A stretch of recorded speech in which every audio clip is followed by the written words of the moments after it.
Hello everyone, nice of you to join me today. Today I'll be doing the game review for Kingdom Come Deliverance, and that will, as you might have heard of Kingdom Come Deliverance 2, that was a Game of Year contender last year. I got interested in the game last year, and I played the first one, and I said I was gonna play the second one.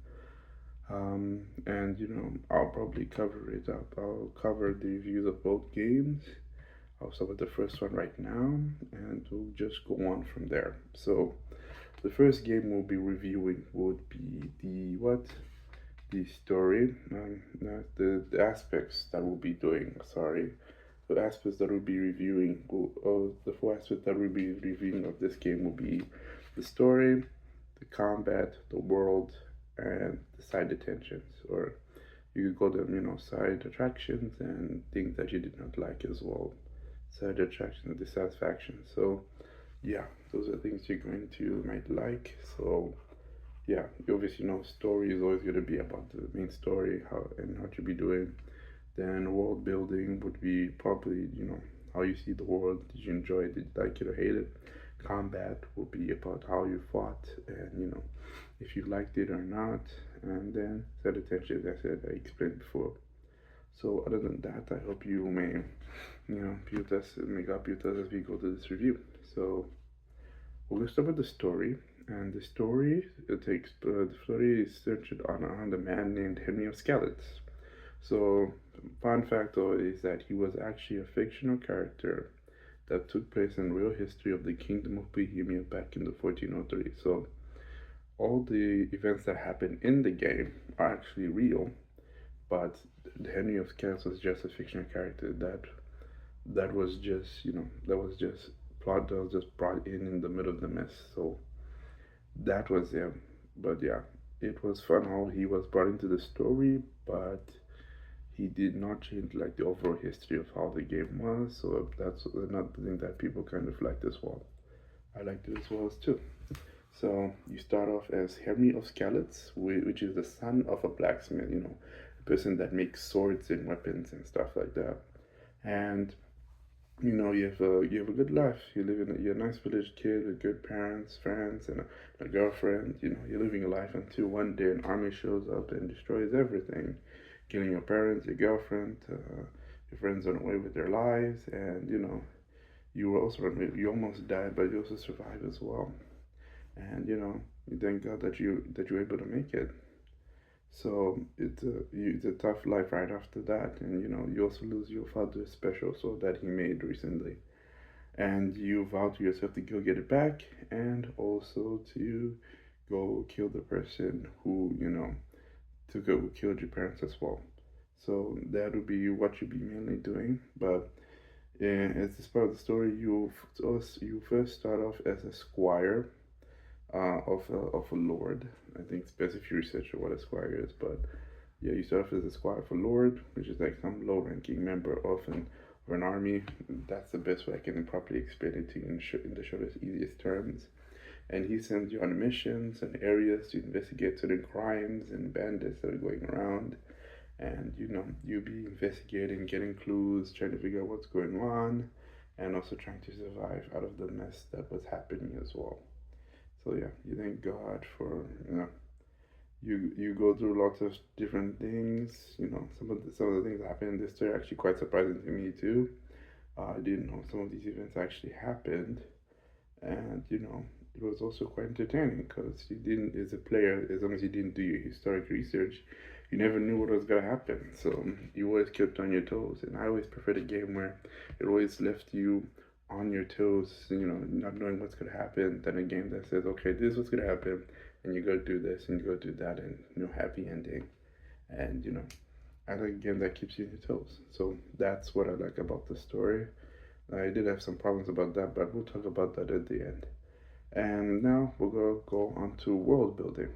So this world is the world of Kingdom Come Earth is very realistic. You could say the developers really did their very best to make it very realistic. You start off with three main things that you always need to keep an eye on, which is your health, your energy, and your nourishment. So health is basically your life bar, Energy is like what you need to do various activities. Like when you're fighting with people, your energy bar will determine how much stamina you can, hold out and everything. Nourishment is, general food. You need food to survive as a human being. So make sure that you are completely rely on it. So you always have to go and get food, eat it, and stay healthy. And if you get rotten food, it will be like poison, and you lose health. So that's another thing you should always consider. As I said, yeah, this game is very realistic. Even the fast travel, it'll feel like, even though it's a little bit shorter, though, you can get attacked by bandits on the fly. And, each and every city is different. Cities and towns and villages are all different with different designs. And the map is quite huge. Just traversing it all is quite a lot and quite amazing as well. So, and you get to do a lot of various activities as well throughout the game as well, which is quite interesting. Some good, some bad, but I leave that for you guys to figure it out. And yeah, it's very interesting. The things like pickpocketing. You need to maintain your clothes and stuff like that. And it's all things that you usually do in basic real life, and you're in charge of that. And that stuff really affects your combat, your morale, and how people view it as well. The NPCs look a bit more realistic as well, like their designs a bit better. Like I've played games where when you go into a town, the NPCs look like blocks that are just moving around, but these NPCs look a little bit more lifelike. So I kind of said, wow, that's actually pretty good. Those are pretty good features as well. So yeah, I enjoyed that. Then I think that'll be it for the world itself. If it is, if I forget anything, I'll make sure I'll edit on. Then we're going to go on to combat and abilities. Okay, so this is a very important thing because combat or slash abilities are very important in this game. The sword fighting is, it's what you call that first person view sword fighting, or axe, or sword and hammer, or they're mainly weapons where you can use a short sword, a long sword, short sword with a long sword with a shield. I think you need a perk for that one. You can use a mace, you can use an axe, but all of those you need to train up for, and your training will obviously depend on how well you do in combat as well. So my pointed to everyone else is that one, this combat is very difficult. There was a period of time where I actually quit the game and took a break from it a while ago last year, which was reason why. But when I now get into this game reviewing, I went back with a vigor and said I'm gonna do my very best. And thank God I was able to actually learn how to do sword fighting and survive the game. I wasn't a pro because like I couldn't handle like 4 or 5 people against me, which was something that kind of happened from time to time in certain situations. But I was able to pass through the story, so to me that's still victory. And yeah, the combat's not easy. You definitely need to put in the time and the effort to learn the skills that you need to survive. So mainly I've just talked about swords, but right now there are other things like alchemy, stealth, pickpocketing, lockpicking, and obviously chatting. You also need to learn how to read because like a son of a blacksmith doesn't really need to read. So and reading was for certain privileged people back then and for monks as well. But yeah, you have to learn how to read as well, which is super important because for like some of the quests that you gotta do, you definitely need to know how to read. It makes it much easier. I think there are ways where you can complete it without reading, but I do highly suggest to make your life much easier in the game that you do learn how to read. That yeah, there are lots of other skills you can choose to abandon which ones you want to do. I was terrible at pickpocketing, so I always did my very best to find other ways to you know to get stuff that I needed without stealing or pickpocketing other people or lockpicking. There were times when I was forced to do it, so I had to man up and just do it. Um, yeah, then I think that's an important aspect as well. Then what else was part of the combat? Yes, I guess yeah, archery was also difficult as well to learn as well. But once again, you obviously have to spend some time, like put in the hours to, and I mean put in the hours. I mean you actually have to put in the hours to learn the skills as well. But I think that also just helps with the experience. Plus, once you master everything, the benefits will definitely pay off, because after that you'll be smooth sailing. So my advice: learn the skills first. Make sure you improve them to a certain degree. Then you can continue the story. If you feel like you're gonna go into a big battle, make sure you always get your skills to the highest level you can, and always get the best armor and the swords as well. You can obviously loot the stuff from the from your opponents that you defeat, but some of them are not always good, some of them are good, but you also need to repair them and fix them as well. So there's another thing, but I think that is still far more cheaper than actually buying some of the swords and weapons and armor. But you do on a rare occasion find stuff that is very, very, very good that you buy from the store that you just don't get from any of the people that you defeat or loot from. So now on to the side attentions. So side attentions, yeah, as I said, are side attractions or side displeasures that you found within the game as well. So some of the things I liked were possibly the side stories. They were fun to do, engaging. There are things that you can say you can take a break with, and they would also help you with some skills and help you unlock certain skills and meet different teachers that can actually help you grow in various ways, which is super important.